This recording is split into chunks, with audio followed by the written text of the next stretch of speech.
You wake up without an alarm. No phone, no schedule, no boss waiting somewhere. Just the gray light of dawn easing into a rock shelter, the smell of dying wood smoke, and the sound of someone already moving near the fire. It is 40,000 years ago, and this is morning. For decades, the story we told about people like this was simple and grim. Brutish lives, constant terror, a desperate scramble for food from the moment their eyes opened until they collapsed at night. Nasty, short, miserable. Almost none of it holds up, which is awkward, after several decades of textbooks insisting otherwise. Start with the part that should not be true, but is. In 1963, anthropologist Richard Lee tracked the daily activities of the Jew Hoansi in Botswana. They were one of the last groups still living something close to this lifestyle.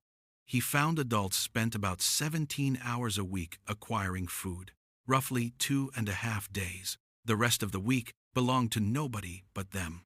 That number sounds like a typo. It is not. The same number shows up from the Kalahari to Tanzania to the Australian outback. So a Paleolithic adult likely had more free hours in a week than plenty of modern adults get in a month. Less grinding labor meant bodies that paid a lower price for staying alive. Skeletons confirm exactly that, independent of anyone's theory. Compare hunter-gatherer bones to those of the first farmers who came after them. The farmers are shorter, their teeth wrecked by grain, their spines arthritic from repetitive labor. The hunter-gatherers were taller, healthier, with straighter spines.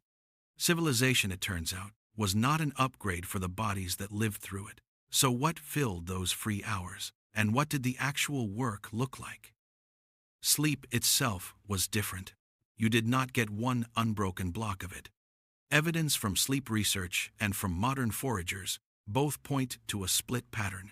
A few hours down, a waking stretch in the middle of the night, then sleep again. During that gap, someone fed the fire. Someone listened for footsteps that did not belong. Letting it die out completely was expensive. Rebuilding fire from friction alone could take exhausting hours, so someone always kept watch instead. If discovering what we really are fascinates you, subscribe to the channel. This is just the beginning. Food worked on its own clock too, not a schedule, but a rhythm of hunger and opportunity. And here is the detail that quietly demolishes the caveman cliché. Across most bands, on most days, somewhere between 60 and 80% of calories came from plants, roots, nuts, tubers, berries.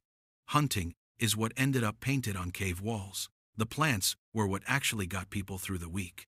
This is also where an old, tidy assumption falls apart on contact with the evidence.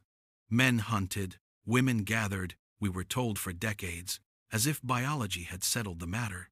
Bones say otherwise. Some women's skeletons carry chemical signatures as meat-heavy as any hunters. Some graves hold women buried with hunting weapons. Labor got divided by what worked for that specific group, not by a rule written into the species. What gathering actually demanded was not strength, it was memory. A skilled forager carried a working knowledge of 200 to 300 plant species, which parts were food, which needed cooking first, which would put a person on the ground with cramps for 3 days, which would simply kill them. None of this was written down anywhere. It survived only in stories, repeated to children who learned which root was which by digging it up themselves. Cooking itself deserves more credit than it gets. Roots that were toxic raw became dinner once the fire broke them down. That one shift, plants made edible through heat, may have doubled or tripled the number of species a band could survive on. Scientists have found the proof in the strangest place imaginable: fossilized human feces, recovered from sites across Europe and Africa, packed with seeds, pollen, and the occasional beetle larva. Apparently, a meal occasionally crunched back. Then there was the hunt. And the hunt was not what the documentaries promised. It did not happen daily. It barely happened weekly. Most of the time, hunters tracked, planned, and came home empty-handed.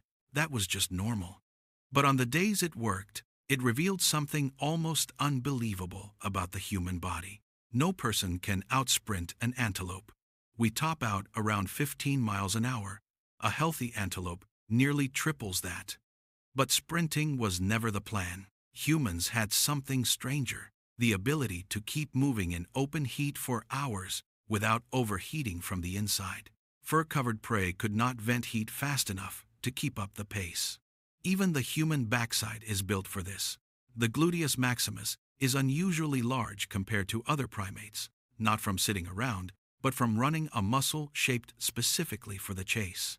So the hunters jogged, not chased, jogged.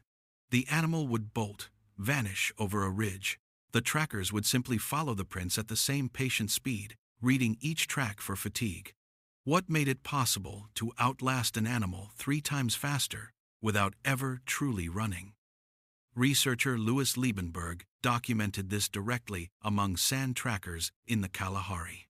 One pursuit of a kudu ran nearly 3.5 hours and covered roughly 35 kilometers. The animal was undone not by a weapon but by its own overheating body. Eventually, it could no longer outrun its own exhaustion, and a single spear finished what heat had already started. Nobody could do this alone. Hunters rotated the lead, dropping back to recover, while others held the pace. The whole chase moved like a single animal that never got tired.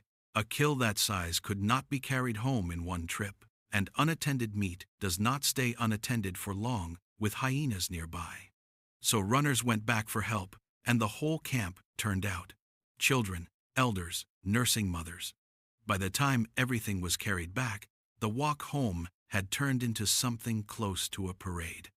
Tonight, there would be meat, and there would be a story, retold by the fire until the chase itself became part of what the group remembered about itself. Back at camp, on an ordinary afternoon, something else was happening, something that rarely makes it into any version of this story: craft. A woman sits with a hammerstone, striking flint at a precise angle, flakes spinning into the dust around her. This is not idle tinkering.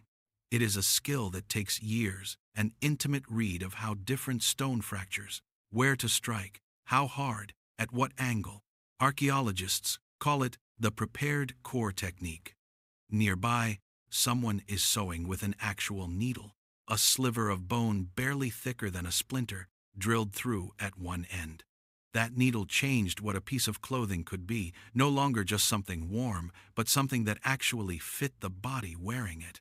And there is a detail in the archaeological record that nobody strictly needed to leave behind. Some of these tools are more beautiful than survival required. Spear points shaped with a symmetry that adds nothing to function. Bone needles carved with tiny decorative patterns. Nobody decorates a tool that just needs to work. You decorate it because you want people to know it was yours. Because here is the part the survival narrative leaves out almost entirely. People had time left over, and they did not spend it staring blankly into the dark. They made music.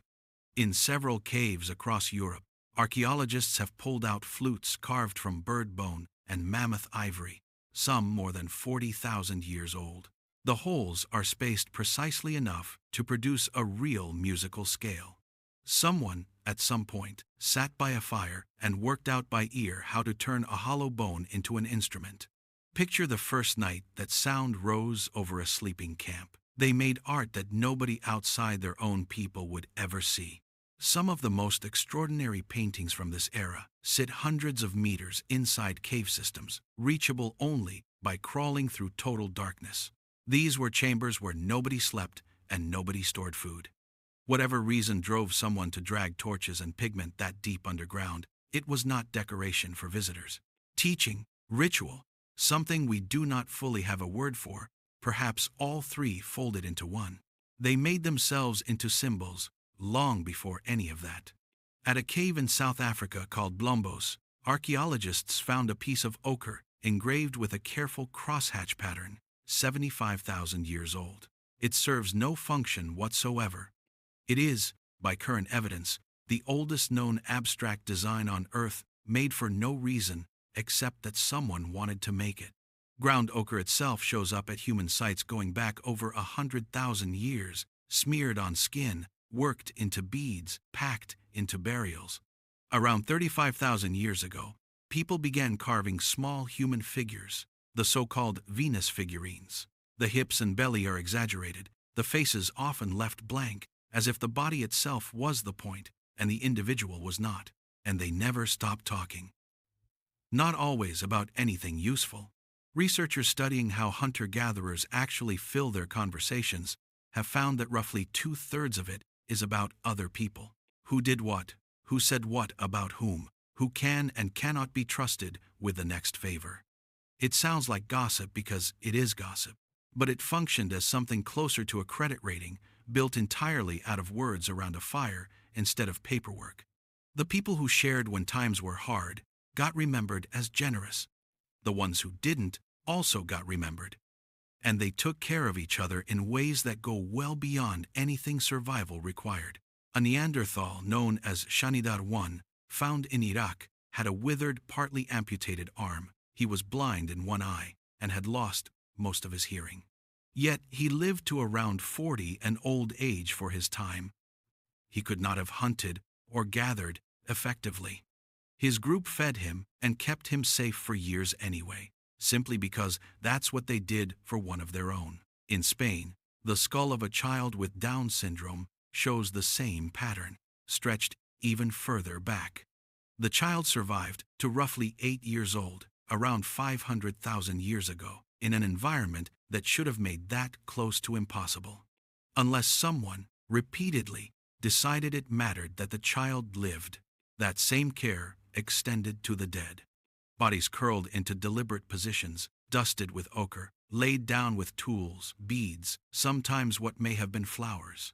Whatever belief sat behind it, something stayed. Love, obligation. The recognition that a person's absence changes the shape of everyone left behind. None of it put food on the fire. People made it anyway, because apparently that's also just something humans do. So picture the end of that day. The fire drops to coals. A dog, half tame, half wild, settles against someone's legs and adds its own small warmth to the pile. Somewhere close, a story is still being told, slower now, drifting toward sleep, along with the people listening to it. Outside the firelight, a lion calls somewhere in the dark, and nobody startles. They have heard it 1,000 times before. What all of this adds up to is not a species clawing through every hour just to survive the next one. It is a species that, even 40,000 years ago, had already discovered something we keep having to relearn, usually around 2 a.m., while staring at a phone. That a good life needs more than food and shelter. It needs rest, company, beauty, and a story worth telling before the fire burns down. That's the story of what we almost forgot we used to be. If this changed how you see being human, subscribe, leave a like, and tell me which part surprised you most.